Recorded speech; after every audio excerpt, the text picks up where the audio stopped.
Assalamu alaikum and welcome to episode 5 in the Arabic walkthrough of the ALADDIN series. On this YouTube channel we believe in making Arabic text accessible from day one for everyone. So let's get into it. Firstly, just obviously to let you guys know, as always, if you want to get a hold of the PDF bonus resources for this entire series, as well as the walkthrough of the Quran series, and they look like this, and they're available on Patreon for only £3 a month. So you guys can support the channel, and you can also get tons of bonus resources as well. Within each one of those bonus PDFs, you'll get access to the actual text itself, and a vocab list and all the grammar points and stuff that are the most important. There might be some bonus stuff on there as well, because sometimes when we create the resources, there's some things that we mention actually in the resources, but maybe I forget to mention in the video or something as well, so it's written in a really succinct way, actually in the resource. So let's get into it. So just to kind of follow on with the narrative of the story, so we ended last time with the Sahir taking a khatam off of his isba', off of his finger, and putting it on the isba' of ALADDIN, so that he would protect it from every evil.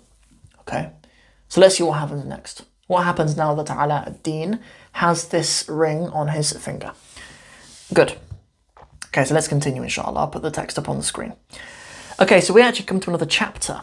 Actually, this is the second chapter within the second section of this book. So we have في داخل الكنز, in the dakhil of the kenz. The dakhil is the ism fa'il, the active participle of the verb dakhala, which means to enter. So we'd perhaps say the inside, right? In the inside of the kenz. This is an idafa going on here. داخل الكنز, the inside of the treasure. On the inside of the treasure. Good. وَصَارَ عَلَاءُ, the verb sara means to walk. It really just means to walk. So he walked في داخل الكنز, and he walked inside of the treasure. وَكَانَ يَقِظًا في تنفيذ وصية الساحر. Good. And he was يَقِظًا. يَقِظًا means to be awake. And he was awake. He's not dreaming or something or sleepwalking. He was awake في تنفيذ وصية الساحر, in carrying out the wishes of the instructions rather of the sorcerer. That seems like a funny thing to say in English, but that's what's said. The term يقظة means to be awake. There's a form 10 which is really useful, استيقظ, which means to wake up. If you literally wake up in the morning, if you're talking about your daily routine and stuff like that, you could say, استيقظت الساعة السابعة. I woke up at 7 o'clock صباحا, in the morning. استيقظ is really useful. It's also used in Surah Al-Kahf as well. ويحسبهم أيقاظا. It says ويحسبهم, and you would think them أيقاظا. You would think they're awake. وهم رقود, but they are they're asleep or resting. It's to do with that particular area is talking about how they would move in their sleep. The people of the cave, you would think that they were awake because of how much they were moving in their sleep. وَيَحْسَبُهُمْ أَيْقَاظًا وَهُمْ رُقُودٌ. أَيْقَاظ, obviously from the same root. Anyway, he is carrying out the instructions of the sahir though. Okay, good. بِدِقَّةٍ. Diqqa means precision, to do something bidiqqa, to do something with precision. Good. With precision. وَإِنْتِبَاهٍ. Good. With precision and intibah. We've seen the verb intabah, the imperative intabah, meaning be careful. Intibah means carefully, doing something with care. حَتَّى وَصَلَ إِلَى الْمِصْبَاحِ. Until he arrived at the misbah, until he arrived at the the whatever we said, the lamp, a misbah. Let's just call it a lamp now, because I'm pretty sure that's what we'd call it. فأخذه, so he took it. وَنَزَعَ شَرِيطَهُ. We kind of have some repetition here of what was mentioned in the previous lesson of the things that he should do with this misbah. So he took off its sharit, its strap. Good. وَأَلْقَى مَا فِيهِ. أَلْقَى literally means to throw, or to throw or to cast out. مَا فِيهِ مِنَ الزَّيْتِ. In the previous lesson we learned it said uskub, or if we had weskub, I think it might have been, and pour out مَا فِيهِ مِنَ الزَّيْتِ. But here we use a different verb, أَلْقَى, which means to cast out or to throw out. So he's casting out what is in it of the oil, of the zayt. ثم عاد إلى الحديقة فقطف من ثمارها ما شاء. We have some repetition here. We have like ALADDIN acting out what the sorcerer told him to do in the previous the previous lesson. And then عاد, the verb عاد literally means to return, to come back. I believe it's actually where we get the word Eid from, because an Eid is a celebration which we do every year. It is an Eid, it keeps on returning, coming back, hence the verb عاد, meaning to return. He returned إلى الحديقة, he returned to the garden. So what?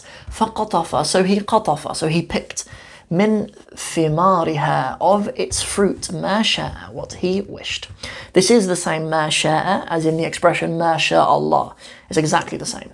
In this case, it's ma sha'a ALADDIN, but in the case of ma sha Allah, it's what Allah willed. But here it's what ALADDIN willed. Good. وانتقى,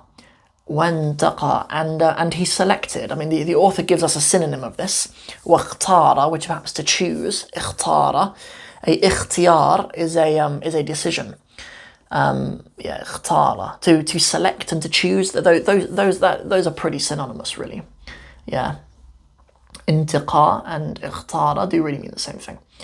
So he chose ما أعجبه من كل لون من الماس. Oh, okay. He's not just picking the thimar now. Okay, the sorcerer did say to him that you can pick the thimar that you want, because he said فَلَيْسَتْ مُحَرَّمَةً عَلَيْكَ. He said it's not forbidden upon you. But I don't remember him saying فَلَيْسَتْ مُحَرَّمَةً عَلَيْكَ بِنِسْبَةِ لِلْأَحْجَارِ الْكَرِيمَةِ, in regards to the precious stones. In fact, he said, be careful that you don't touch it with your hand, in fact. So let's see what's gonna unfold here. The plot thickens, as they say.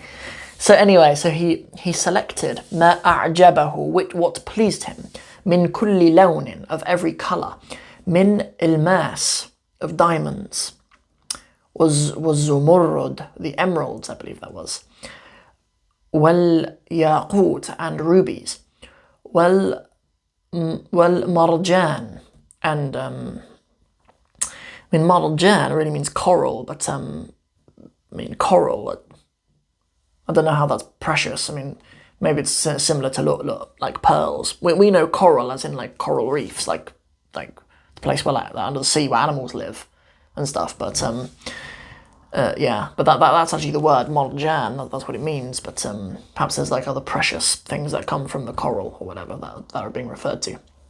We know that there's precious stones and stuff being referred to here anyway.